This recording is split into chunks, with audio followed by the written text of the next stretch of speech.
محبوب سبحانی، غوث الثقلین، غوث الاعظم، پیران پیر دستگیر بھی آپ کو کہتے ہیں، محی الدین، دین کو زندہ کرنے والے۔ واہ واہ واہ، دین کو جب زندہ درگور کیا جا رہا تھا تو حضور شہنشاہ بغداد حضور شیخ عبد القادر جیلانی رضی اللہ تعالیٰ نے اپنے نانا جان کے دین کو دوبارہ زندہ کیا فرمایا۔ کہنے علامہ صاحب، واہ۔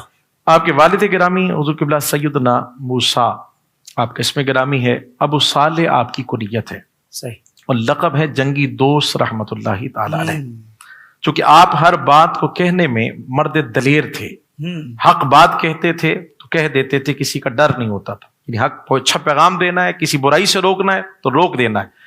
اس معاملے میں اس لیے آپ کا لقب پڑ گیا تھا جنگی دوست رحمت اللہ تعالیٰ۔ سبحان اللہ۔ آپ کی امی جان جو ہیں حضرت سیدہ فاطمہ رحمت اللہ تعالی علیہا، آپ کی جو امی جان کا نام ہے، میں اس پر ایک جملہ عرض کرنا چاہ رہا ہوں جی، کہ جو نام ہے تو اگر ہم غور کرتے ہیں تو سیدہ طیبہ طاہرہ رضی اللہ تعالی عنہا محبوب علیہ الصلوۃ والسلام کی لاڈلی جو شہزادی ہیں، آپ کا نام مبارک بھی سیدہ فاطمہ ہے، تو حضور شہنشاہ بغداد حضور شیخ عبد القادر جیلانی رضی اللہ تعالی عنہ کی والدہ محترمہ کو نسباً بھی فیض حاصل ہے اور اسماً بھی فیض حاصل ہے، بہت اچھے، واہ، کیا بات، دونوں نسبتیں حاصل ہوں۔ سبحان اللہ۔ اور حضور شہنشاہ بغداد حضور شیخ عبد القادر جیلانی رضی اللہ تعالیٰ کے والد گرامی، والدہ محترمہ اور پورا خاندان، آپ کے دادا جان، آپ کے نانا جان، آپ کی پھوپھی جان، بھائی، اولاد، پورا خاندان متقی اور پرہیزگار، پورا خاندان۔ سبحان اللہ۔ اگر ہم صرف چھوٹی بات میں، جو کہ واقعات آپ سنتے رہتے ہیں،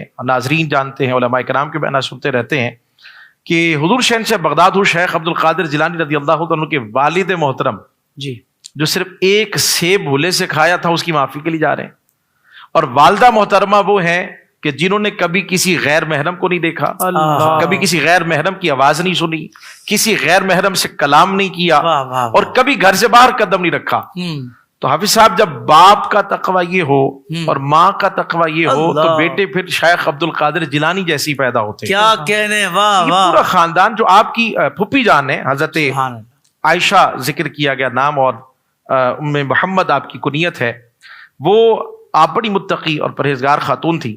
بغداد شریف میں بارش نہیں ہو رہی تھی، کچھ لوگ آپ کی پھوپھی جان کے پاس آئے، آپ دعا فرما دیجیے، تو آپ اٹھی اور آپ نے اپنے گھر کے صحن میں جھاڑو دیا۔ جھاڑو دینے کے بعد آپ بیٹھ گئیں اور رب کی بارگاہ میں عرض کرتی ہے، مولا میں نے گھر کے صحن کو صاف کر دیا، جھاڑو دے دی ہے، اب تو چھڑکاؤ فرما دے۔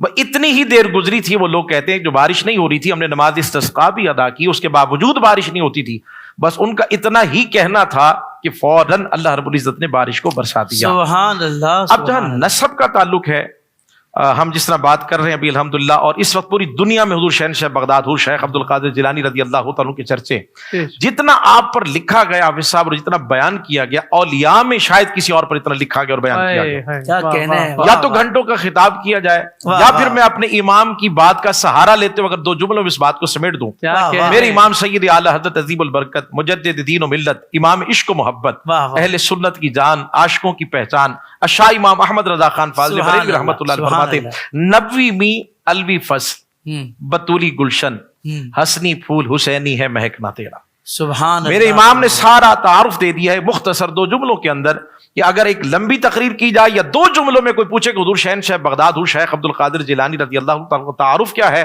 فرمایا آپ حسنی اور حسینی سید ہیں۔ سبحان اللہ۔ اتنا ذکر کیوں ہوتا ہے؟ پوری دنیا میں عرب و عجم میں 11ویں شریف ہوتی ہے، ایسے ہی دنیا میں کروڑوں اربوں محبت کرنے والے، پیار کرنے والے، اتنا ذکر کیوں ہو رہا ہے؟ تو صوفیہ کہتے ہیں دراصل وجہ یہ ہے کہ حضور شہنشاہ بغداد حضور شیخ عبد القادر جیلانی رضی اللہ تعالیٰ کی رگوں میں خون سیدہ طیبہ طاہرہ رضی اللہ تعالی عنہ کا دور ہے۔ اس نسبت سے اللہ رب العزت نے آپ کو یہ مقام اور یہ شان عطا فرمائی ہے۔ واہ واہ واہ، سبحان اللہ۔ کیا کہنے علامہ صاحب،